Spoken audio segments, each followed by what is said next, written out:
Okay, hello. This is a continuation of my lessons on exchange theory, using as an example U.S. Actions in the Middle East. And the last thing we talked about was the 7 years of WMD inspections inside Iraq after the first Gulf War. And we focused on Scott Ritter's book, Iraq Confidential, and how he details how the United States undermined and sabotaged WMD inspections and played dirty games with it, like manufacturing fait accompli pretext to bomb, fait accompli pretext to kick off a coup attempt, and also to set up assassination attempts. All right. Okay, so we're going to pick up there, and this is kind of a summary of it. I tend to hate summaries because they're usually very watered down, but you got to do it. So before and during the first Gulf War, Iraq definitely had WMD. Well, hell, we sold them a lot of that crap in the 80s. U.S. feared Saddam would use WMD against U.S. forces in the first Gulf War, but he wasn't that stupid. Now, after the war, to eliminate Iraq's WMD, a United Nations resolution was passed, 687, that prevented Iraq from selling oil, which is about 60% of its economy, until Iraq could prove it had no WMD. But Iraq was in kind of a tough place because they could never prove they had no WMD. I mean, they could, claim until they're blue in the face that they had no WMD, but no one would believe them. And even if the weapons inspectors found nothing, the United States would still claim that Saddam was lying and concealing WMD. That's according to Ritter. That's his opinion. All right. From good experience, though, from what we've done. Now, the USA undermined WMD inspections, and they also manufactured the false public perception that Saddam was lying and hiding WMD in order to maintain the economic sanctions, which would create such horrific economic conditions that would lead to the overthrow of Saddam, ideally.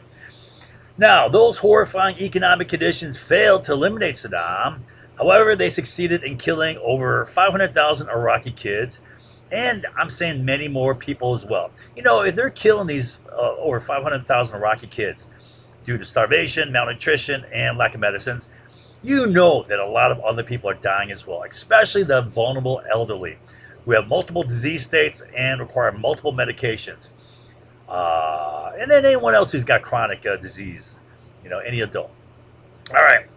And this became one of bin Laden's key motives for attacking us on 9/11. All right. We'll go through his other motives down here. So the USA, CIA, NSA, DIA, major intelligence agencies, efforts to sabotage the WMD inspections and manufacture the false public perception that Saddam had WMD and was lying and concealing resulted in two wars. It resulted in both the war on terror due to bin Laden's attack, and it was also used to justify the Iraq invasion war. Right? Now let's take a look at some possible explanations for CIA obstruction and sabotage of WMD inspections. Right? And all the dirty games they play too. So you can say, well, the CIA are just crazy, incompetent idiots. They're like Three Stooges screw ups. They're no better than Moe, Larry, Curly, right? No, that's not true at all. All their dirty games were 100% intentional. For example, just take for example the U-2 flights, right? The UN weapons inspectors specified exactly the location, time, and date when they're going to inspect, right? And they set all that up, and then the CIA cut out the UN weapons inspector, who was assigned to work with the CIA for the U-2 flights, and then behind their back they changed the flight schedules. Now that's no accident. That's intentional. Wrong place, wrong time. Another excuse is, we have to contain Saddam. Well, how is undermining and sabotaging efforts to eliminate Iraq's WMD helping to contain Saddam? And then Scott Ritter's view was that the CIA and U.S. government did not really want the weapons inspectors to succeed. Instead, their goal was to maintain the perception in the American public mind that Saddam was concealing WMD to justify maintaining the sanctions, which would create such horrific economic conditions inside Iraq that it would motivate an uprising, coup, overthrow of Saddam. Get his butt out of office there. All right, that didn't happen. All right. Now, another possible explanation is the goal was to undermine the inspections to maintain economic sanctions, okay, which would create such horrific economic conditions in Iraq that it would create conflict. And this is what really happened. So this is true. It did happen, right? So you screw with the WMD inspections, right? You promote the perception that Iraq has WMD and he's hiding it. And then you maintain the sanctions. And then you have 567,000 Iraqi kids die, right? And then that pisses off bin Laden. So he attacks us on 9/11. That's one of his reasons. And then you get the war on terror. Well, that's more conflict, right? Have we created a lot of conflict in the Middle East, right? Do you recall? Right? I know I gave you a lot of information, but it's a long string of conflict creation. All right. And then the CIA, USA would undermine WMD inspections to get the American public to believe Saddam was concealing WMD. And then they would use that to manufacture false public perception of WMD, to manufacture a big wave of fear, right, in conjunction with a bait and switch in which all the fear and horror from the 9/11 attacks are dumped onto Iraq, right? Unjustly, because, Iraq did not do 9/11. It was Al-Qaeda, right? And then these two would be used to justify the Iraq invasion war. So did it create conflict? Yeah, 2 wars. War on terror and Iraq invasion war. And by the way, we're going to talk about all the many ways of making money off of this war. All right, that's coming up later. All right, so next thing I want to focus upon is how the first Gulf War, all right, the fabulously successful 100-hour war, all right, how that created the driving motives for Al-Qaeda's 9/11 attacks. All right, this became the basis for it. Now, what I'm going to do is I'm going to give you the direct words, speeches, and writings by bin Laden, collected by a guy named Bruce Lawrence, who wrote a book called Messages to the World, the Statements of Osama bin Laden, right? Right. When was that? 2005, dated, right? So he collected a bunch of his speeches and writings. All right. Now, I'll start with this. So, in the wake of 9/11, about a week after, President Bush made a speech before both houses, joint assembly of, Congress, and televised to the nation, all right? And he said the terrorists attacked us because they hate our freedom, right? That's why they attacked us, because of our freedom, right? And they're trying to attack our freedom. That is such a joke. But we'll take a look at what he said. All right. So here's some excerpts from his September 20, 2001 speech to joint session of Congress, all right, and a nation, all right, in which he mentions freedom 12 times. Right? It's all about freedom. Why did Al-Qaeda attack us? Because we're a free country. They hate our freedom, right? And we're awakened and called to defend freedom. We're defending freedom. This is a fight for freedom. And Al-Qaeda are enemies of freedom. The terrorists are enemies of freedom. Freedom itself is under attack. The terrorists hate our freedoms. They hate our freedom of religion. They hate our freedom of speech. Our freedom to vote, right? What's at stake is not just American freedom, it's progress and pluralism, tolerance and freedom. Freedom and fear are at war, right? The advance of human freedom, the great achievement of our time and the hope of every time now depends on us. It's a struggle for freedom. It's freedom versus fear, justice versus cruelty, right? Well, man, what is just? What is cruel when you're letting all these Iraqi kids starve? All right. Okay. So Bush paints it as all about freedom. The reason why they attacked us is they hate our freedom. All right. Does that resonate well with Americans? Oh, you betcha it does. Right. I mean, a lot of Americans aren't that simple and stupid, but a lot of people are. I swear. Right. You know, and if you threaten Americans' perceived freedom, which is free to do whatever we want, which is not really true, right? And there's a lot of limits to freedom, for good reason. There's laws, right? But also, a key thing is, are Americans truly free if they can be so easily manipulated and played like puppets, right? It's a perception of freedom.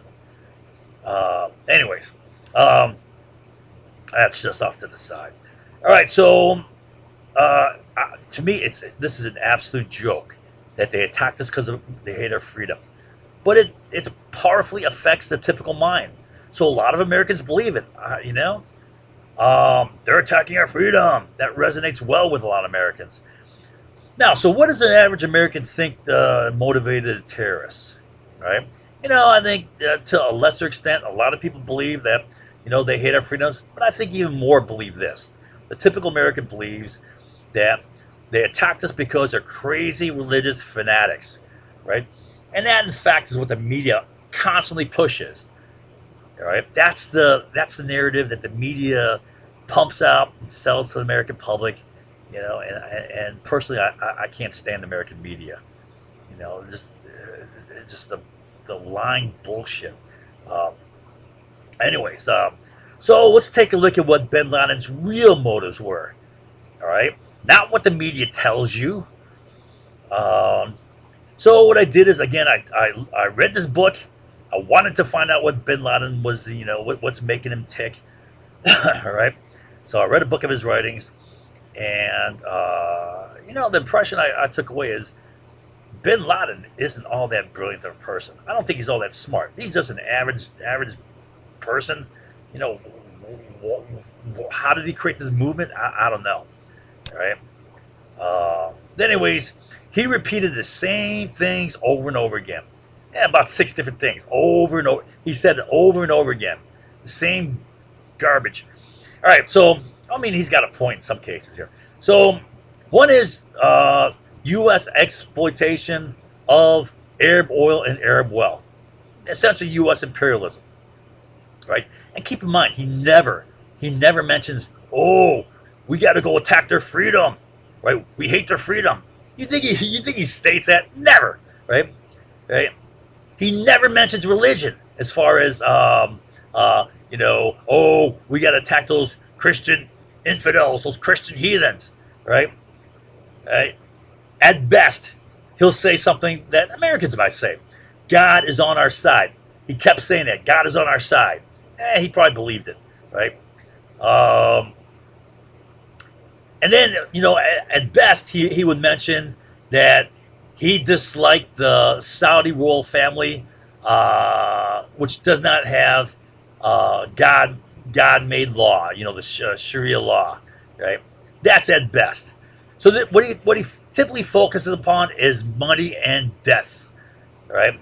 The wars the United States wages against Muslims, and the wealth in oil and stolen from Middle East, in his opinion. All right, so this is what he says.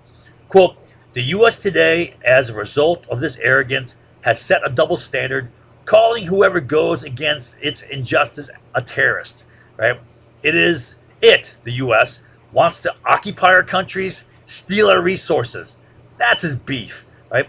Install collaborators to rule us with man-made laws. Saudi royal family, that's his thing. He wants to push that Sharia law junk, right? Now, wherever we look, we see the U.S. as the leader of terrorism and crime in the world. That's his main thing.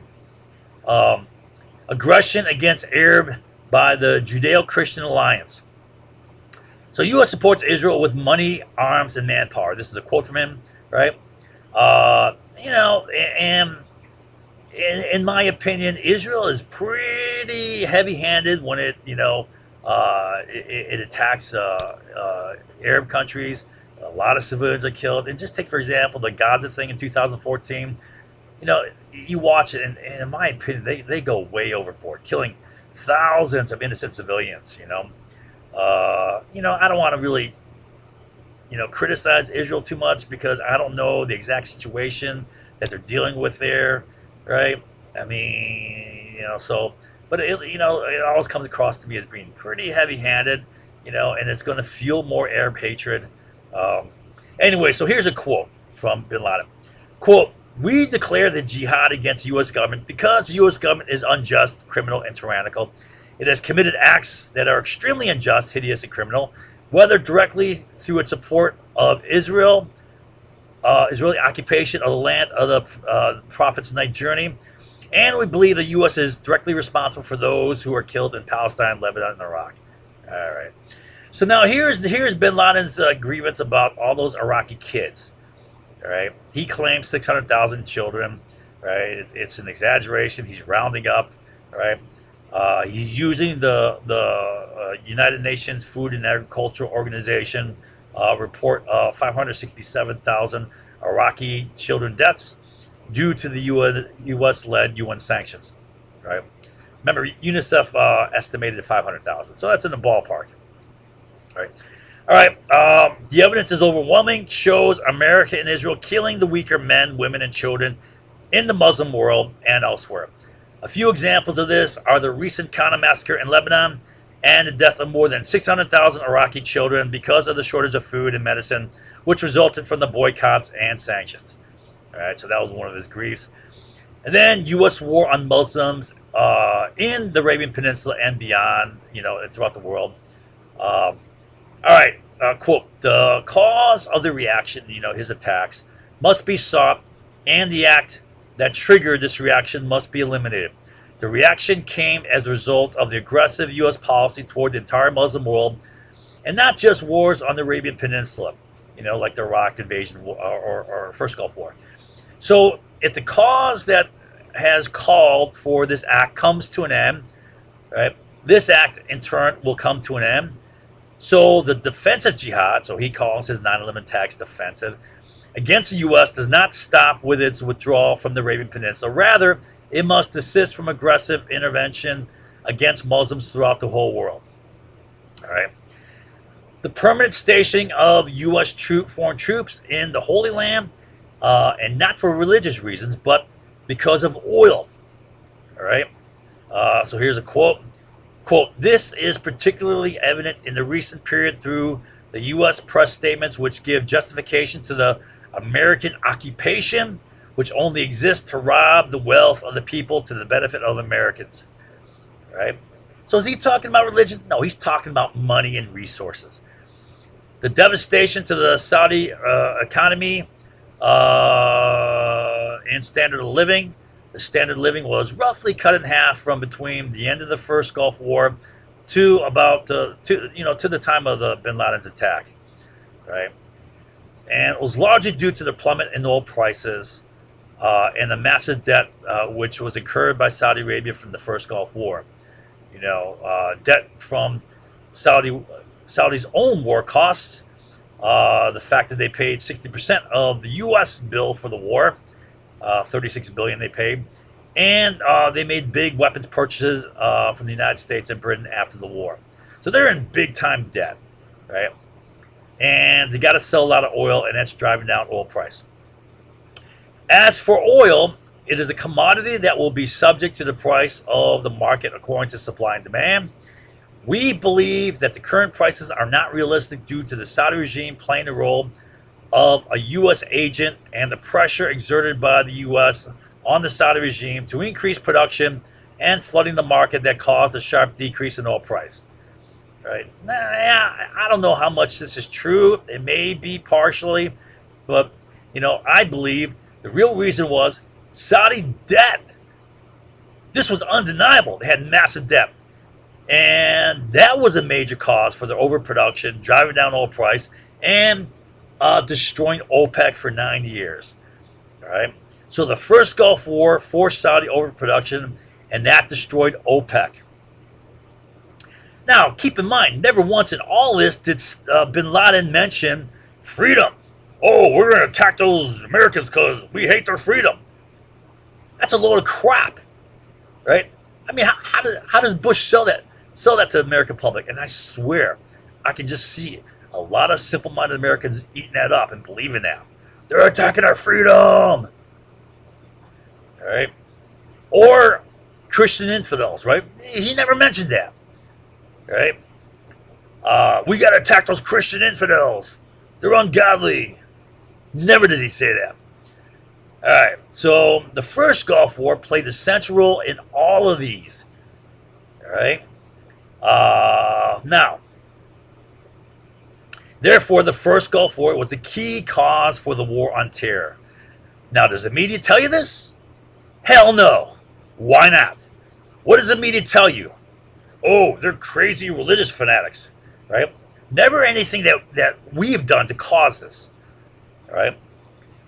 All right. So, I'll give you another example of how the media just distorts what's going on.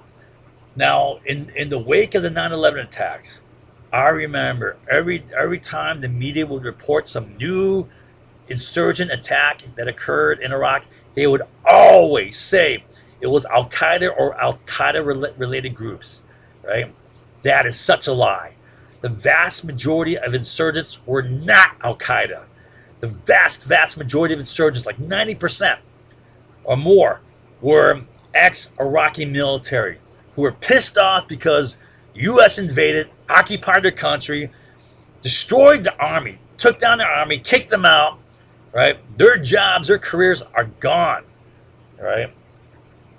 And they went and got their weapons and they fought, right? They never say that. They always manufacture, oh, it's Al Qaeda or Al Qaeda related groups. That's what they always said. I hate the media. They feed the public with such distorted messages all the time. All right, so 1991 to 97, you have OPEC flat on its back, right? OPEC is out. Now, what I mean by that is there is no OPEC unity, right? Oil prices are falling and there's panic. They're scrambling to overproduce. There's cheating. That's only driving down oil prices further. And there's major OPEC overproduction.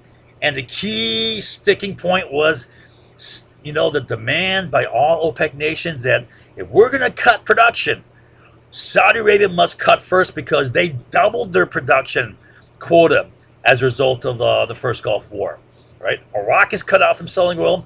Saudi Arabia got that lion's share, right? They went from 4 million barrels per day to 7.5. They doubled their production quota. If anyone's going to cut, they better cut first. Now, Saudi Arabia is so whacked with debt. They're so deep in debt. They can't cut production, right? And that's what's hindering OPEC unity. And OPEC is in a mess. OPEC's flat on its back. Oil prices are falling throughout the 90s. Look at oil prices fall. Here's the start of the first Gulf War. Boom. It's steep. Not quite as steep as the Iran-Iraq War, right? That's very steep. Remember, it's like this steep. It's coming down fast. But this is pretty damn steep, coming down, right? And it's due to OPEC being busted at a time when prices should have been soaring, right? Why? Because the Soviet Union fell during this time, and that resulted in output from the Soviet Union, being cut in half from 12 million barrels per day to 6.5. That's cut in half. And then the Asian economies were taken out. Demand was going up. So the combined effect here, oil prices should have been going way up, right? But they're going down, and that was due to OPEC. Then in 1997, 98, Asian economies tanked. And what triggered it, there was a big Thai currency crisis, which triggered, Asian economies to tank, right? I'm not exactly sure how this all came about. I just know that that's what happened. And as a result of Asian economies going down, there was less demand for oil. Oil demand plunged even further, which caused prices to fall, right? And with the fall of price, OPEC's in really big trouble. They're in big trouble as it was. Prices are pretty low, right? Now they're even going lower. OPEC's in dire straits. And then this finally caused Saudis to make cuts in their defense spending and they made cuts in their social welfare programs, right? Recall that, like Venezuela, Saudi Arabia is largely a social welfare state. You know, to maintain political stability, the Saudi royal family doles out a lot of money of the oil wealth, right? And now they're making big cutbacks, and this was part of Bin Laden's motives. Remember, he was pissed off. He was pissed off at the plunge in Saudi standard of living, right? And then he blamed the low oil prices on this kind of bogus conspiracy between the American, the U.S., and the Saudi royal family. I mean, I don't know to what extent this is really going on, but I know that Saudi Arabia was in massive debt and they had to overproduce oil. All right, they could cut back. Uh, so now, after they make these big cutbacks in welfare programs and social and military spending, in March of 1999, the Saudis make their first major oil production cuts, a 12% cut, and this is the Saudi first step. Remember, I said that all the rest of the OPEC nations demanded that Saudi Arabia make the first cuts, right? Because they're barely scraping by, and they're saying this, man, Saudi Arabia got double production quota, right, as a result of the first Gulf War. Why should we make cuts before them? They better make cuts first, right? We're already barely scraping by. A lot of these countries are like I told you before, North African oil producing nations are barely making it, right? Venezuela is highly impoverished, right? And they make cuts, right? They're looking at some political instability, some social instability. All right. Okay. So, and this was what busted OPEC, and it's what the other OPEC nations were waiting for 9 years, and it obstructed OPEC unity. So finally, they made their first cuts. And then the Asian economy started to recover, right? Oil demand started increasing again, oil prices started to climb, and OPEC revenues went up, right? Also, two non-OPEC nations, Mexico and Norway, joined forces with OPEC, and they limited production levels, right? So prices went up. Prices started going up. Here's prices going up right here, right? And this is the George W. Bush recession, early 2001, all right? And then Hugo Chavez came along. He played a significant role in helping to reconstitute OPEC, all right? So I'm going to make a diversion here. I don't like making a diversion because you get off track. So we're going to talk about Hugo Chavez a little bit from Venezuela. He was the democratically elected president of Venezuela. And I don't want to make a big deal about this because I know that typical method of liars is to shift focus on a diversion and then make an attack and draw all attention to that, right? And make that the sole issue. This is a minor point. I don't want this to be, a big source of attack here. So I see this as being an excuse for a brief, well, anyways, it'll be an opportunity for liars to divert all attention onto a trivial, minor point and then make a big BS attack and then use that to characterize everything. Oh, it's all BS. You can't believe any of it, right? All right, so we're just going to do a diversion on this because it's going to show a typical pattern of the U.S. in overthrowing democracies. All right, so here's a democracy, democratically elected president of Venezuela. Now, I don't like Chavez because he's a communist, right? But hell, you got to say that he's democratically elected, right? So, and he had an effect of significantly further reviving OPEC. So what he did was he made a worldwide tour of all OPEC nations, right? Visited every OPEC nation, trying to get their support for production quota discipline, right? Stick to your quotas, right? And then he hosted a meeting of OPEC nations in Venezuela, and he got them to agree to production quota discipline, right? No cheating. And then oil prices jumped overnight to about $35 per barrel, right? Now, that's a market reaction to what Chavez did, right? They announced OPEC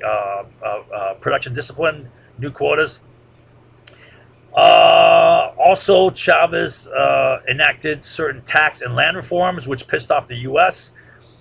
And then in 2002, the Bush administration supported a coup to overthrow Chavez, who is democratically elected.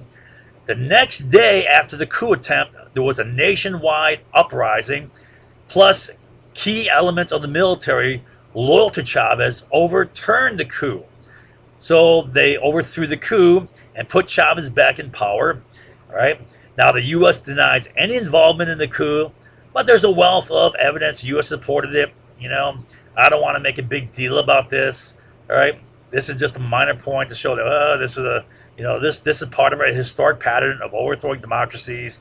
If you know anything about U.S. foreign policy, especially within third world countries, you know that we have a long-standing, history of overthrowing democracies and putting in dictators.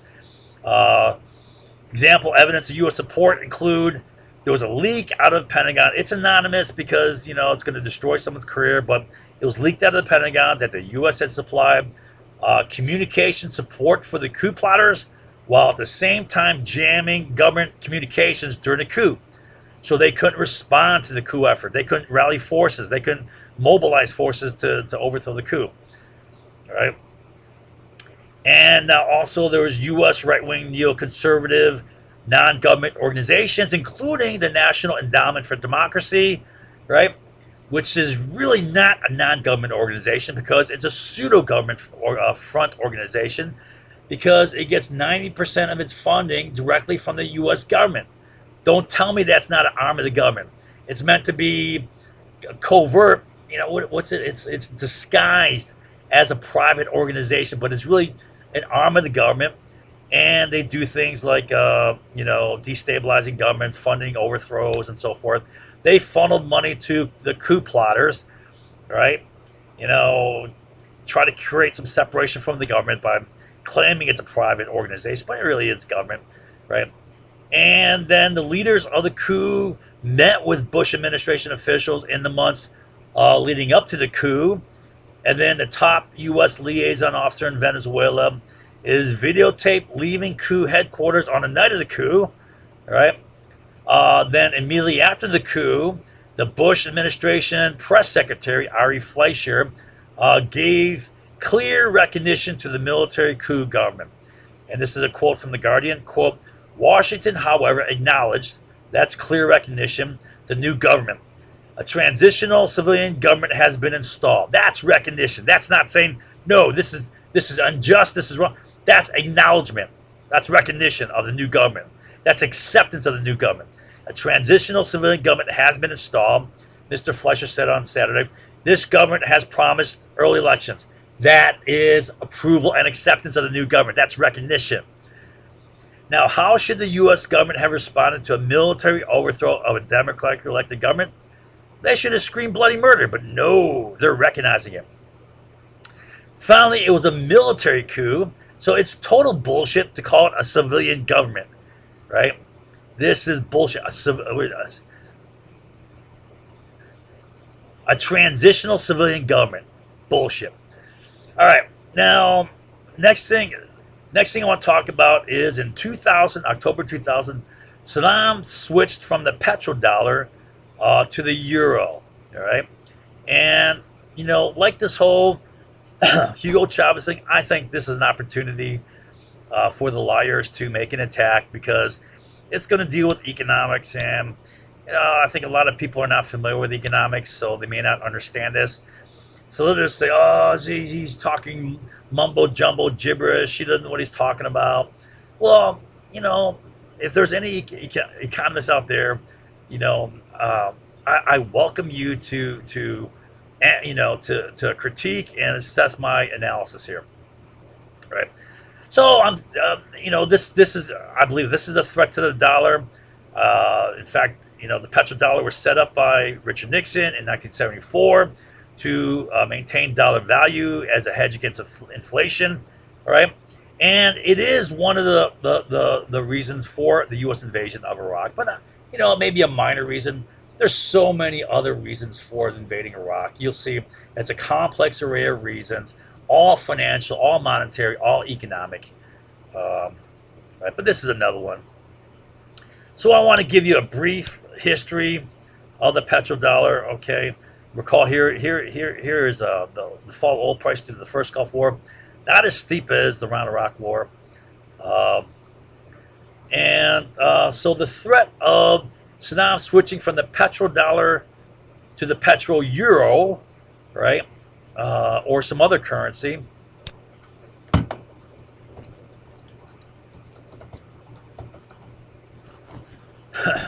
Right, and I show this by showing the same cartoon I used for the Iran nationalization of oil.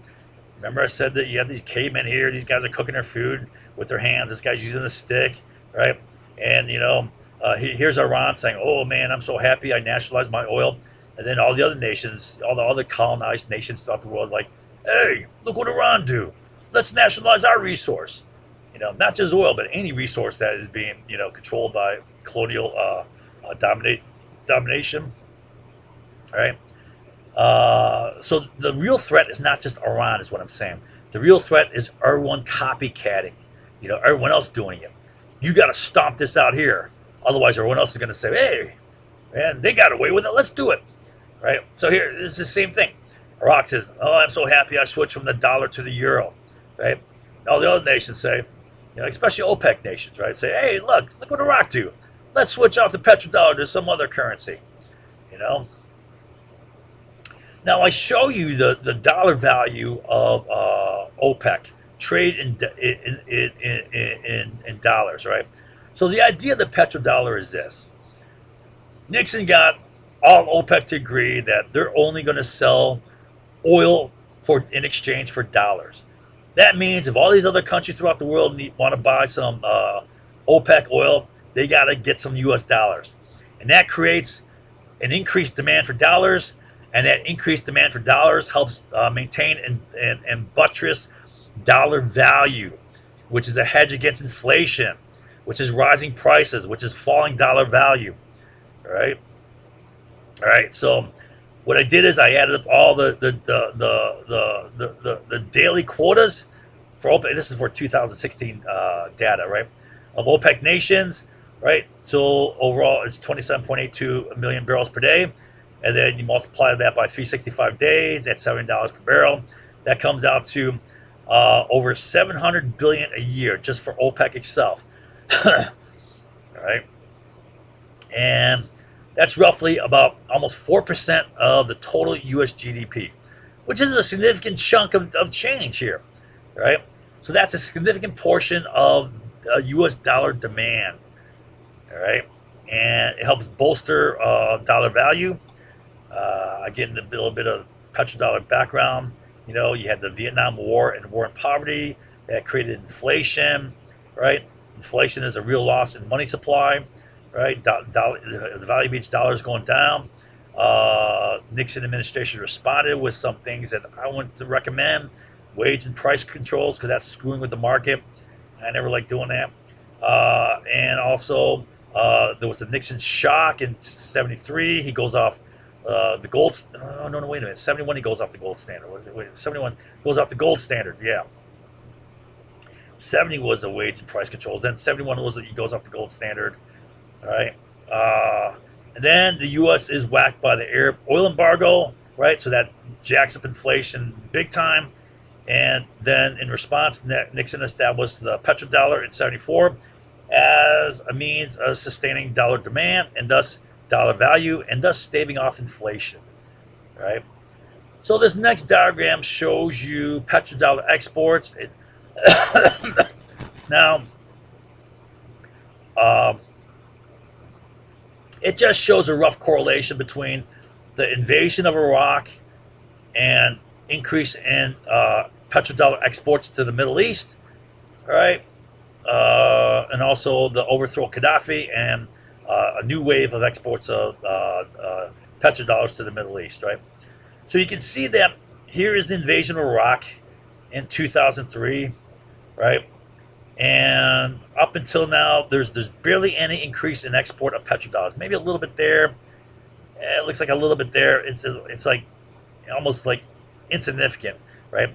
We invade Iraq suddenly there's a major increase of petrodollar exports, right? We invade Iraq, we shift Iraq back onto the petrodollar.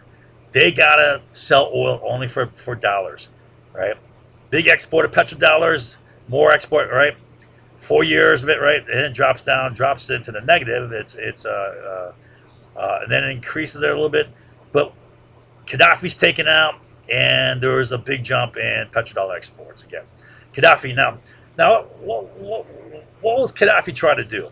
So Gaddafi was taken out in 2011, and beginning in 2009, Gaddafi initiated a move to go off both the petrodollar and the French franc onto a new currency, a gold-backed Arab dinar. The dinar is a currency that is dominant in the Middle East. I don't know if it's the same currency. I know that dinars are used in Saudi Arabia and in Bahrain. All right. I don't know if it's the same currency. All right, but it's a gold back. Libya has a lot of gold reserves. Right. They're gonna establish a currency, replace the petrodollar, replace the French franc, and they want to replace the French franc not just in Libya, but in all West Africa. Recall that during the colonial times, the classic colonial times, West Africa, Northwest Africa here, was colonized by the French, including Libya, including Algeria, Morocco. All this stuff was French colonies. That's where they had their major foothold. They also had a little bit in the east there near the Gulf of Aden. All right, a little chunk over there. All right. But it was primarily here in West Africa, right? So the currency of all these nations you see here in blue is the French franc. That's the currency they use, right? All right. So what happened was in February 2011, there was manufactured claims that Gaddafi was using mass rape as a weapon of war. It was proven to be false, but the media continued to run the story. Again, I hate the media. They pass all such a lying crap. France initiated. France led the way in this action. I mean, Obama went along with it, right, and started firing cruise missiles, right? That's when I first became aware of what's going on. The U.S. is like, okay, we got to fire cruise missiles, right? So France initiated action against Libya with the French proposed UN Security Council resolution 1973, right? And I believe Obama was taken for a ride in this, right? And then I was like, oh crap, we're getting involved in a war here, right? I better write a strategy so we don't screw it all up. And I wrote a strategy for this, and it's basically the same strategy I wrote for the war against ISIS, right? I'm going to teach that. It's a very effective strategy, and I will teach that. Okay, so now Gaddafi's taken out in 2011, and now Libya is now a failed state. And Libya is what? Libya is a haven for ISIS, right? Now, ISIS is defeated in Syria and in Iraq, right? But they moved out to other places, one of which is Libya, right? Libya is a mess. Libya is still a failed state, run by warlords, pretty much. Now, why is the petrodollar important? It helps sustain dollar value during big deficit spending, right? And monetizing of the debt. I'll try to explain all this stuff in this diagram below here. And you expand the money supply with big seigniorage profits, right? So this is what I think people are going to attack, because they may think that, I'm going to give more credit. I think there's more Americans who may understand this, right? Honestly, maybe not that many, but there's going to be more than more than I give credit for here, who'll be able to understand this. It's not that complex, right? This is all basic economics when it comes down to it. All right, so these yellow things here are big deficit spending, right? You're spending in debt, all right? And big causes for it were, one, this is the Iraq War here, and war on terror in general. So big expenditures for weapons in Iraq War and war on terror.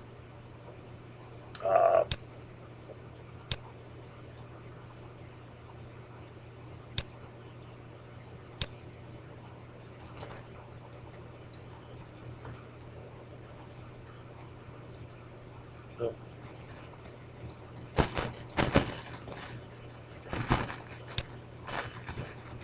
all right, war on terror. Right. So, big spending for that. Even bigger for the 2007 crash. Right. You had bank bailouts, and Fed buys these mortgage-backed securities. All right. That's one of the things. Um, those mortgage-backed securities that took down the financial system, which took down the economy.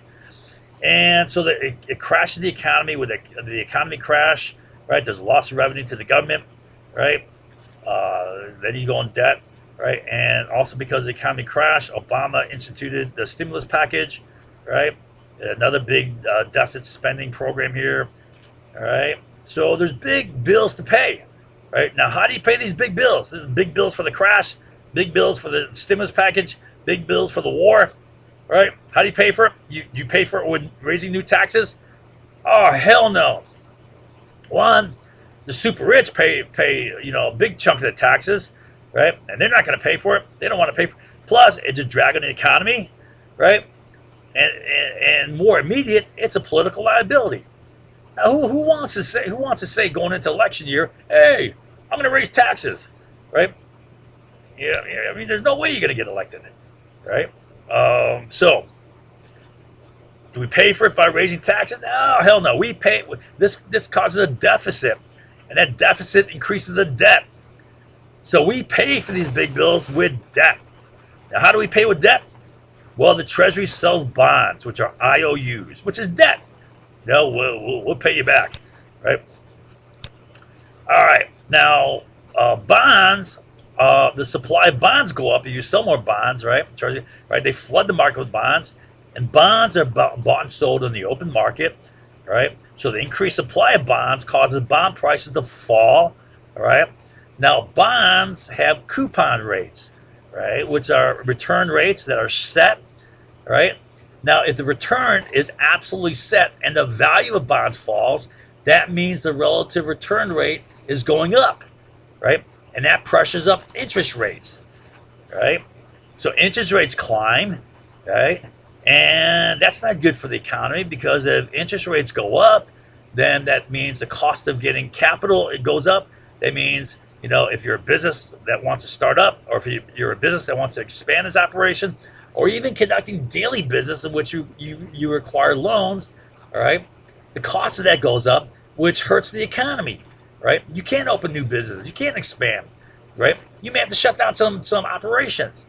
And then, in addition to that, consumers can't make big ticket purchases, that they buy on debt, whether it's, a car or a home, or even like a big screen TV or whatever they buy on credit, right? All right, so that hurts the economy. Now, the Fed responds, to this to control interest rates. To keep the economy going, they want to keep interest rates down, and the Fed has three main tools for doing that. One of which they rarely touch, is the reserve requirement. So if they want to put more money out there, they would lower the reserve requirement that banks must keep on hand as cash. Right? It's set at 10%, but you can adjust that. They really mess with that, right?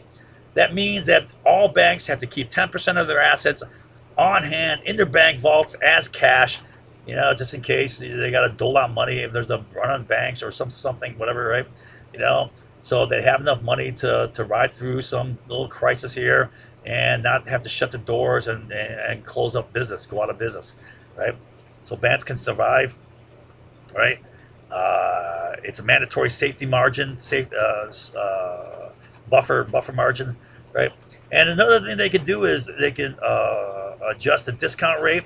They can lower the discount rate, which is the rate at which the Federal Reserve Bank lends money to its Federal Reserve member banks, who then lend to other banks at the prime lending rate, and then those banks lend to the public at whatever rate that's on the market, right? Now, the most often used way that the Fed uses to control interest rates are called open market operations, right? And what they do is they buy and sell securities, primarily, government bonds, but they can buy other things like mortgage-backed security or any other asset. They got more liberal in what they buy here. And they buy that by in exchange for making deposits in those banks' Federal Reserve accounts. Okay, so when they do so, they increase the money supply, right? But not only did they increase the money supply by increasing the deposits in the Federal Reserve accounts, remember with the 10% reserve requirement, the banks can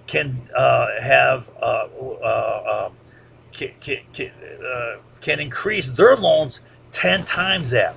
So for every dollar that's in the additional they have in the Federal Reserve Bank, they can make 10 times the loans, right?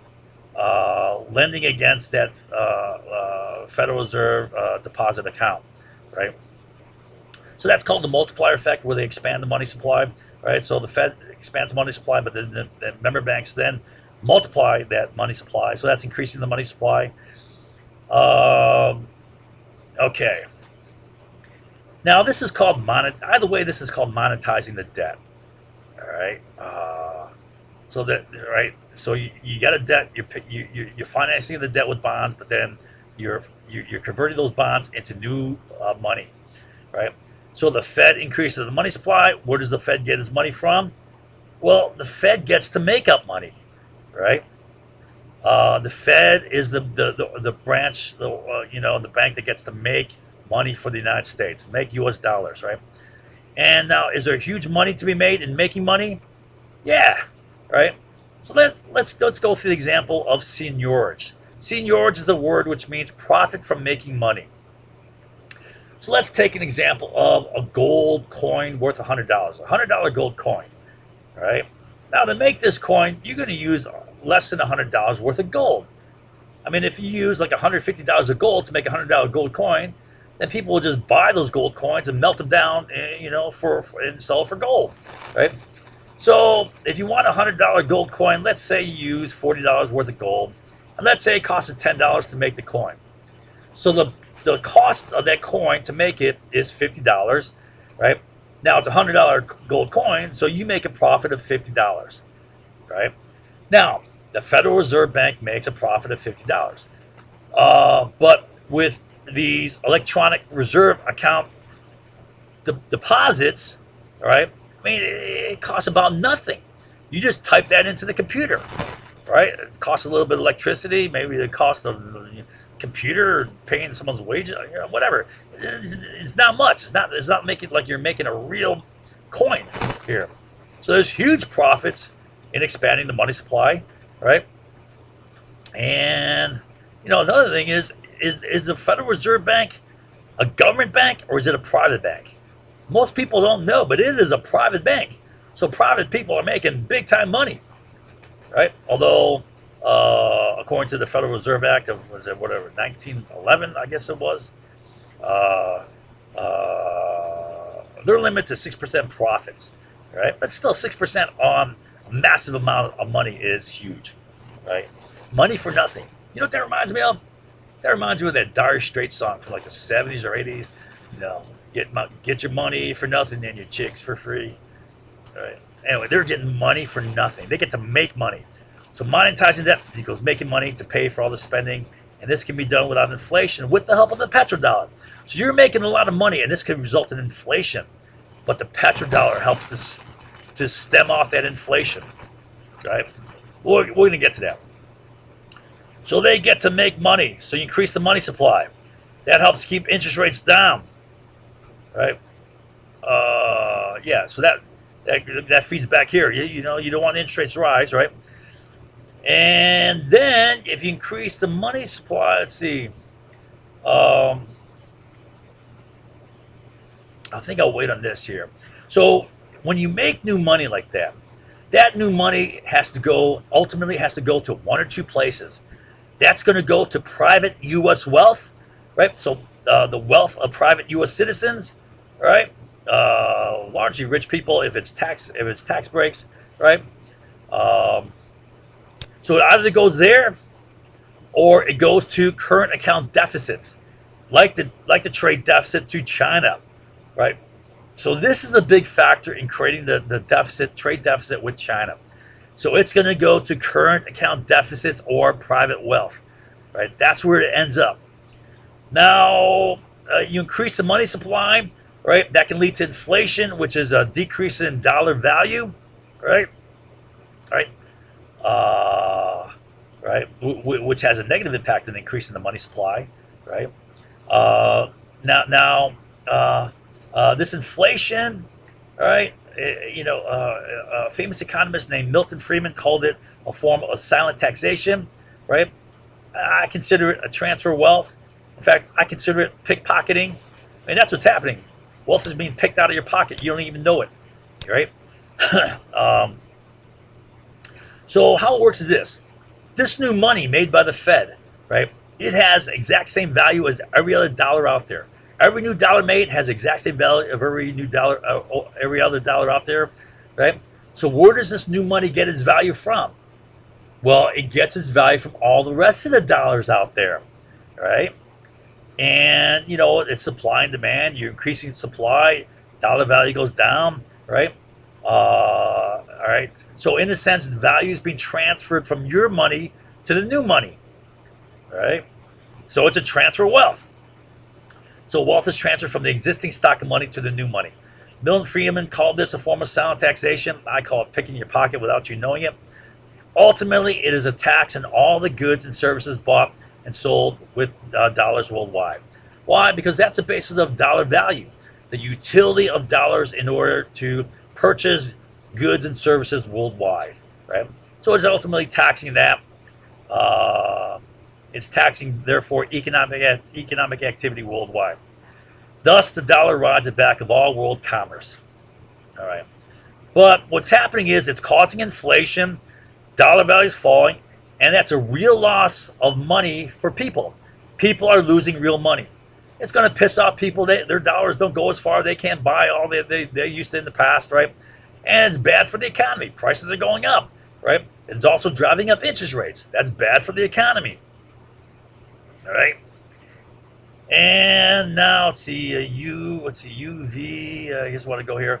So the new money is going into increasing deficit, current account deficits, right? But also, U.S. Treasury bonds are redeemed in dollars. Now, if those dollars are now worth less due to inflation, then U.S. bonds are not as attractive as an investment. Does that make sense? Right? You buy these treasury bonds hoping to get paid back more, but the dollars you get paid back with are now worth less. So it's not that good of an investment. All right. And if people stop buying bonds because of this, right? Well, then you can't finance the debt, right? Right. So now it may make it more difficult to sustain current account deficits with China. All right. We have current account deficits with China. And now if you have a current account deficit, it must be balanced by capital account surpluses, right? I mean, it's just basic, exchange, right? And it's gonna whack currency values. All right. So what happens is financial institutions and other nations then go buy bonds. Now I say China's kind of cornered. So even if dollar value is falling, let's say there's some inflation, luckily we haven't had much inflation lately, but if there's some inflation and China doesn't want to buy U.S. bond, well, they're stuck, right? Because they're in a situation where there's a current account, they have a current account surplus, they got to go and dump dollars into the U.S., right? So what they do is they take all the, what China does is this. Well, here's what's going on. So the U.S. buys a lot of Chinese goods, right? Chinese goods are cheap, right? And so a lot of dollars flow to China, all right? Now the pile of dollars in China is going up and up and up. There's a big growing mountain of dollars, right?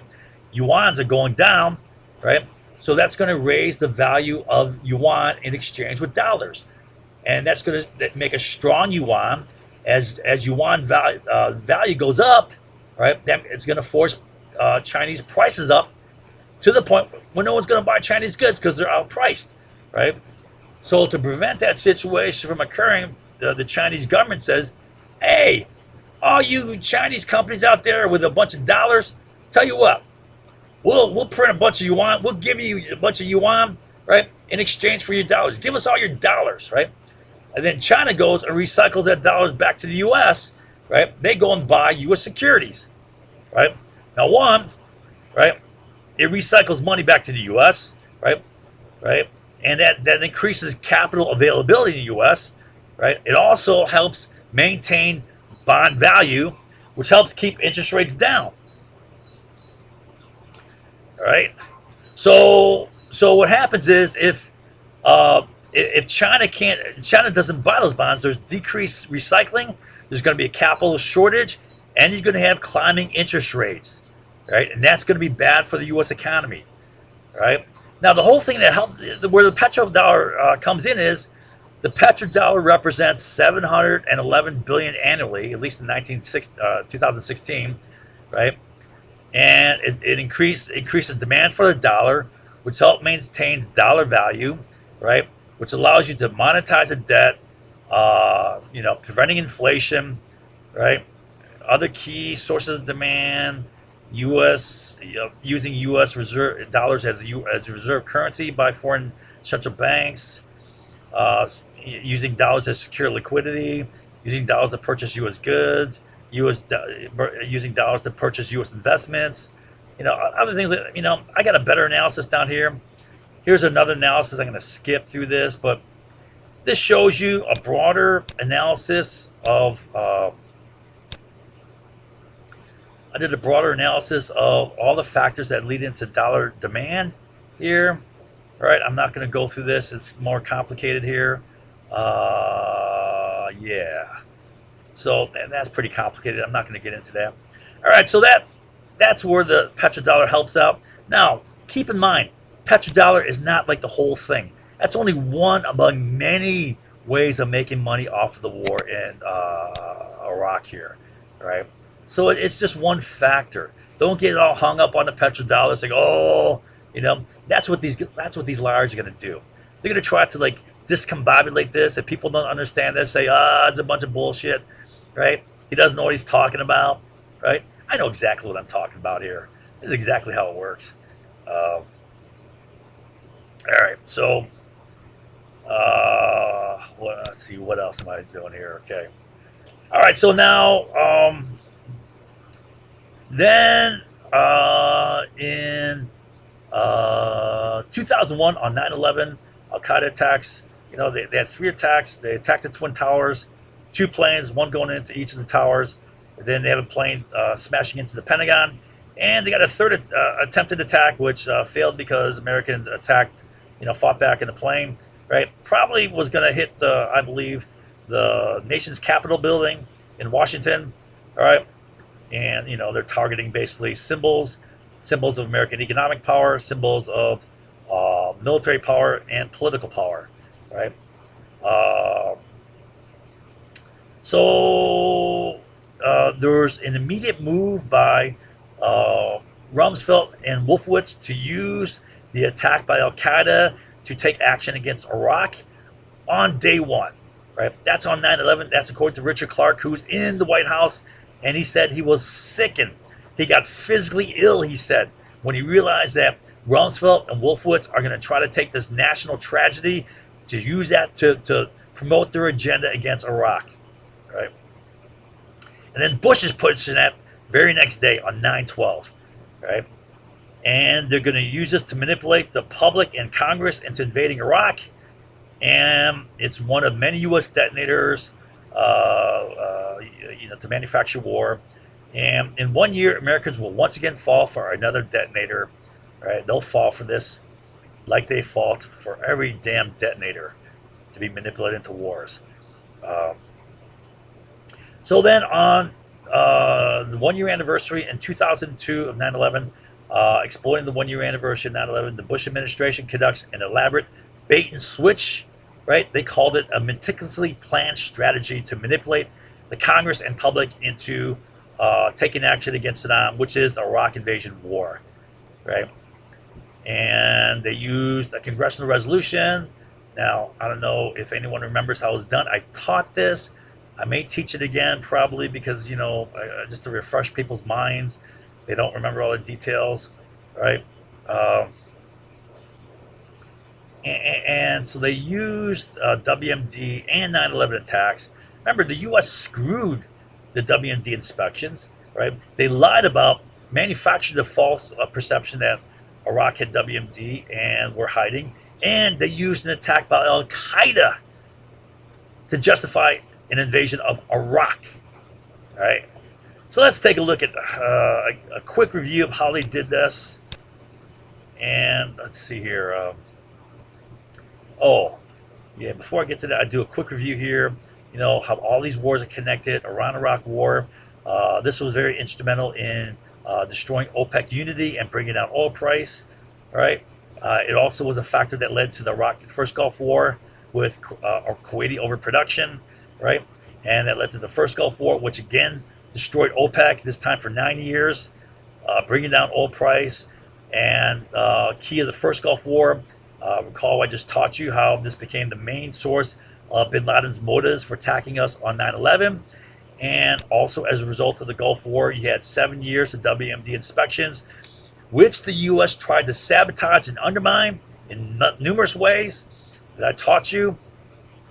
Also, the U.S. played many dirty games with these inspections, threatening to discredit the inspection, threatening non-cooperation, and threatening to get these inspectors kicked out, which Iraq never did because they're not that stupid, because they know that the U.S. is just going to use that as an excuse for it to attack, right? And all the while we're undermining the inspections and while we're playing dirty games, 567,000 Iraqi kids are dying, which became one of bin Laden's major motives, right? It's attacking us on 9/11, and that starts a war on terror, right? And then with all this manipulation, you know, undermining inspections, playing dirty games, right? At the same time, the CIA is manufacturing the public perception that Iraq is concealing WMD. He's lying, concealing it, when in fact the WMD was essentially eliminated way back in 1991. But they use this to manufacture a big fear-mongering campaign leading up to the Iraq invasion war. And they take the 9/11 attacks, all the fear created by that, which was an attack by Al Qaeda, not Iraq. They use that with an elaborate bait and switch to dump it all on Iraq and justify an Iraq invasion war, right? Then that war results in the formation of ISIS. It results in the destabilization of the Middle East.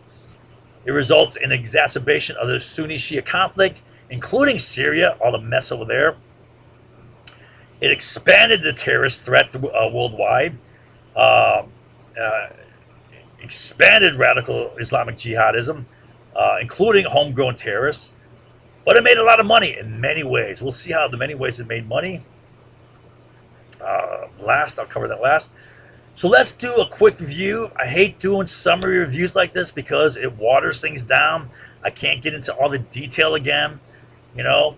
But I'll try to explain this diagram again, all right? So in this diagram, it shows chronologically the events starting with 9/11 here when they attacked the Twin Towers and the Pentagon, all right? Here's the 1 year anniversary, and here's how they set up the Iraq invasion war with the resolution, right? Using the congressional election as the leverage, as the backstop here, as the leverage, right?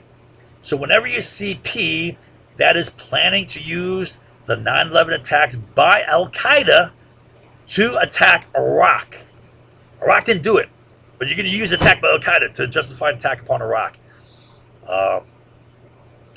And then whenever you see F, it is jacking up fear of WMD, right? Creating a big wave of fear and using that as fear-mongering to justify a war.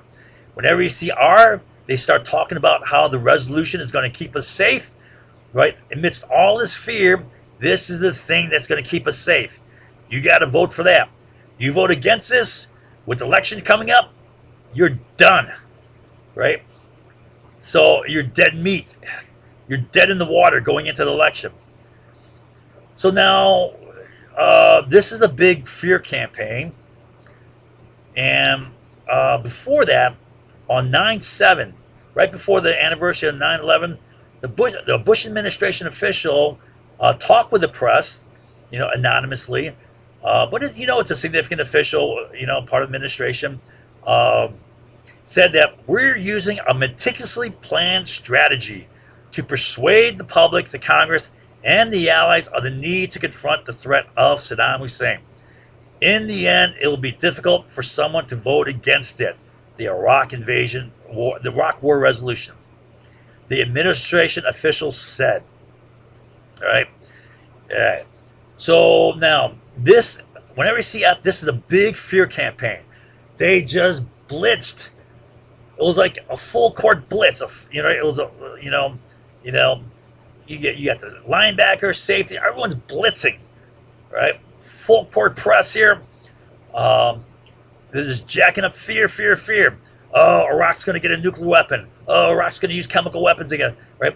You remember how bad 9/11 was? This is going to be 10,000 times worse, literally, right? This is going to be nothing. You're going to destroy a whole city, not just 2 buildings. A whole city is going to be destroyed by them, right? They got a nuclear weapon. They're going to have a nuclear weapon fairly soon. Within months, that's what they said in these fake intelligence reports they're manufacturing. So you're manufacturing all sorts of fear mongering. You're going to give it to terrorists. There's going to be a mushroom cloud for a smoking gun. All right, the nightmares of 9/11 are nothing compared to what is going to what Iraq's going to do to us. So they jack up all this fear, and then they say we need to get this resolution right, and then they force the resolution vote before Congress leaves on recess to go back to the home constituencies for the last 3 weeks of campaigning before the election. This is the final stretch here, the most critical time in an election campaign, right here, right? Now, you vote against this thing here, you're dead. Your opposition can crucify you, can eat you alive. You're un-American, you're unpatriotic, right?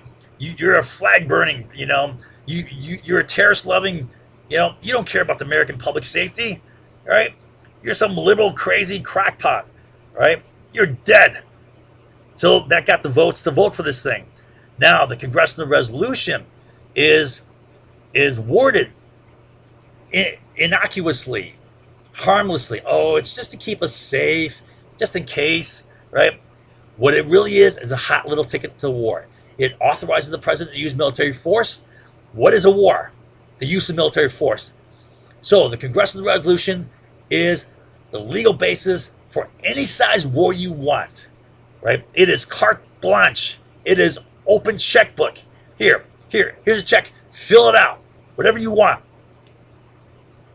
right? It's an open purse. All right. And so, yeah. And it's been done before.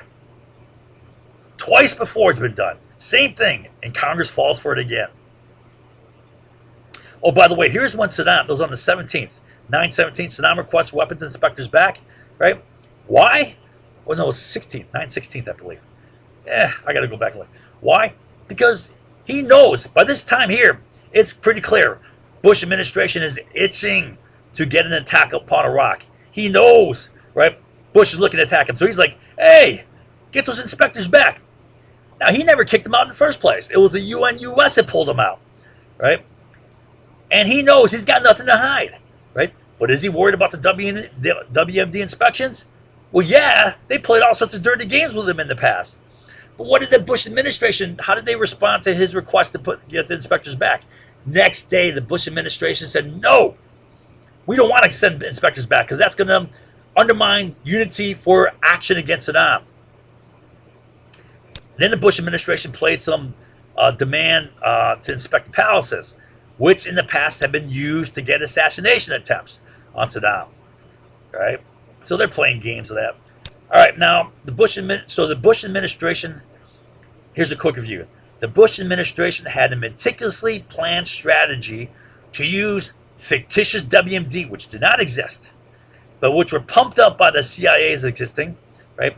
And the 9/11 attacks, which were not conducted by Iraq, but by Al Qaeda, used both of those two fake things here to manufacture a big fear-monger campaign, and fear-mongering always works, all right? because fear and emotion is more powerful than rational thought, right? When you're afraid, man, that dominates. And they timed this big fear-mongering campaign with the one-year anniversary of 9/11 so that all that fear that happened back here is now dumped on Iraq. It's a bait and switch. Al-Qaeda's attack is dumped upon Iraq, and people fell for it. So they timed this vote right before the election. Fear campaign here, set up the resolution that's going to keep us safe right before the election vote, the election here. That creates leverage to get a positive vote on this resolution. As soon as they got the resolution, they got their hot little ticket to war. And right after they got this resolution, that's when the contract started flying to Halliburton. Right, we're going to go through a book by what's his name, Michael Collins. He was the guy in charge of contracts to civilian companies for the Iraq invasion war. Now, those contracts started flying not when the war started, but after this resolution was passed. So they're prepared. They know they got a war. As soon as they got this resolution, they know they got a war. And preparations began. The contracts started flying to Halliburton right after this, before the end of the year. And then you got the Iraq invasion war the following year. That was in March of 2003. So all this was 2002, right? So now here's a review. Not only do we now know there were no WMD since 1991, we also know, one, the US, CIA, NSA, DIA actively undermined and sabotaged UN efforts to find WMD in Iraq for 7 years between 1991 and 98, right? And then also the U.S. repeatedly lied to, maintained the false U.S. public perception that Saddam was lying and concealing WMD. So not only are we undermining the UN efforts to find WMD, we're manufacturing and ensuring the public believe he has WMD, right? While undermining, sabotaging, and so obstructing UN inspectors' efforts to find WMD. Now, the USA used the WMD inspections to play dirty games, right, including manufacturing pretexts to bomb Iraq on a religious holiday.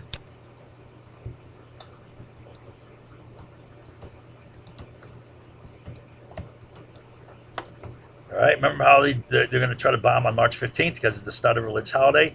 And they ended up bombing for 6 days, 16th to the 19th, and the 19th being the start of Ramadan. So they got their bombing on a religious holiday anyways.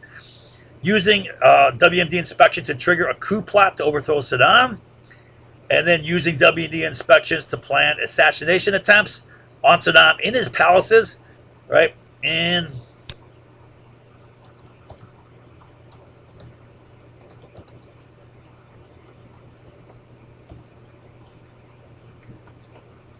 all right.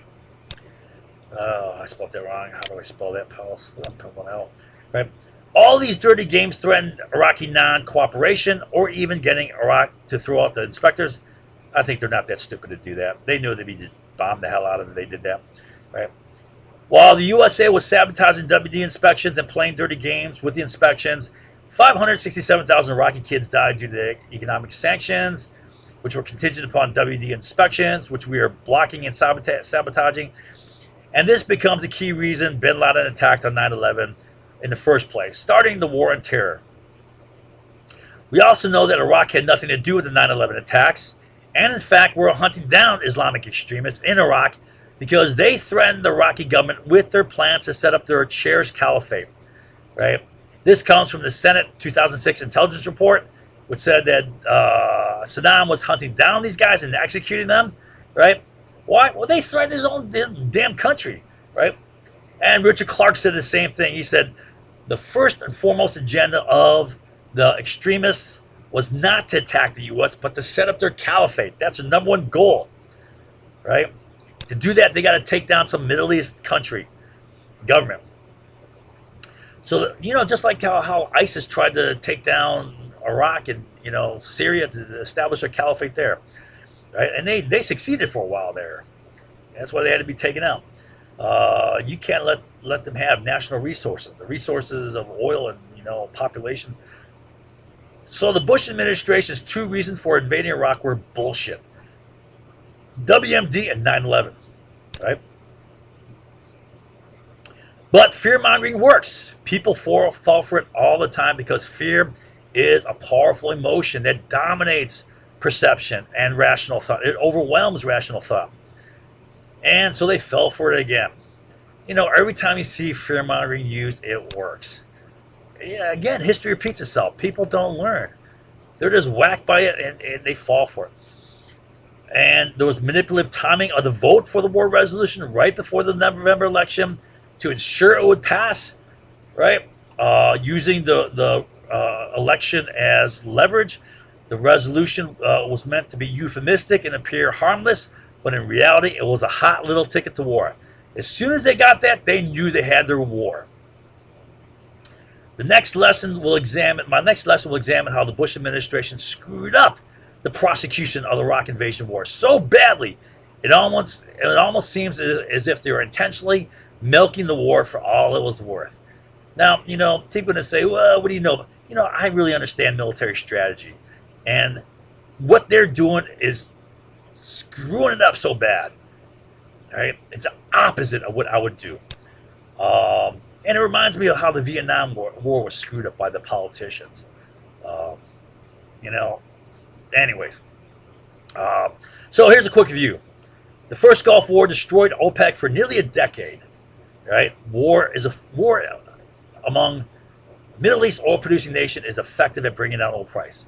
Oil prices fell at a time when they should have been climbing, with the fall of Russian output cut in half, Asian economies taking off, demand taking off.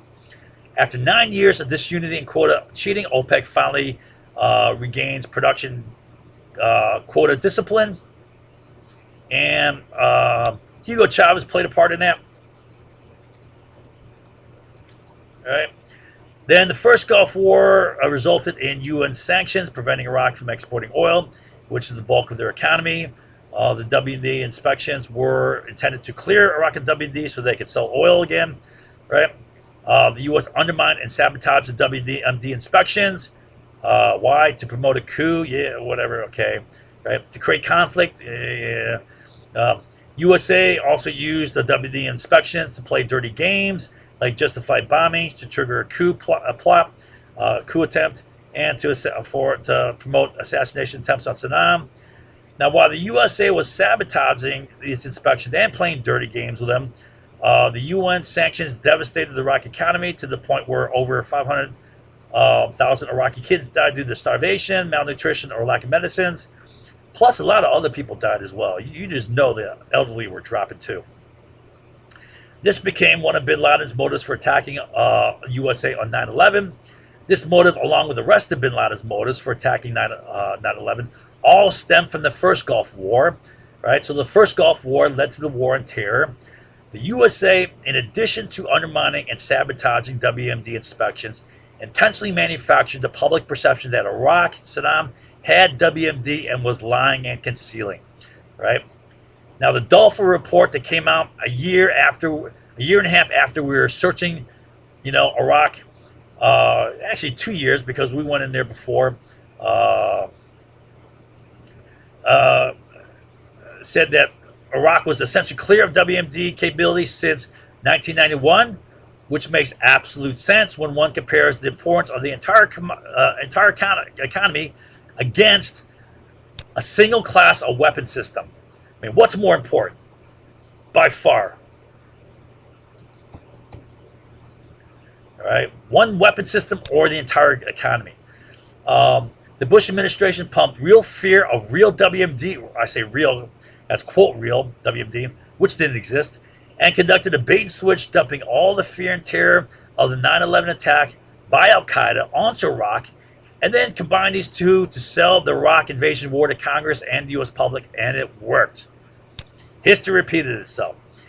To manipulate the U.S. public and Congress, the Bush administration conducted a meticulously planned strategy to artificially hype up fear of WMD in combination with flipping all the 9/11 fear and terror onto Iraq, using the November election as leverage to get the votes for the Iraq War resolution, which was a hot little ticket to war.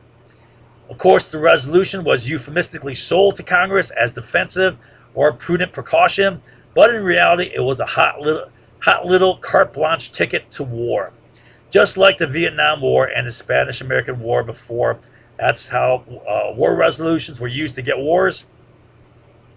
History repeated itself because people don't learn from history. Hell, they don't even know history.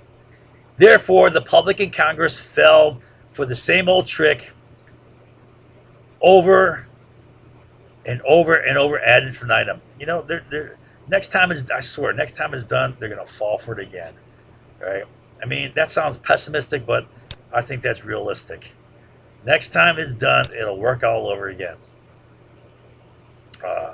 Okay, that's it for this lesson.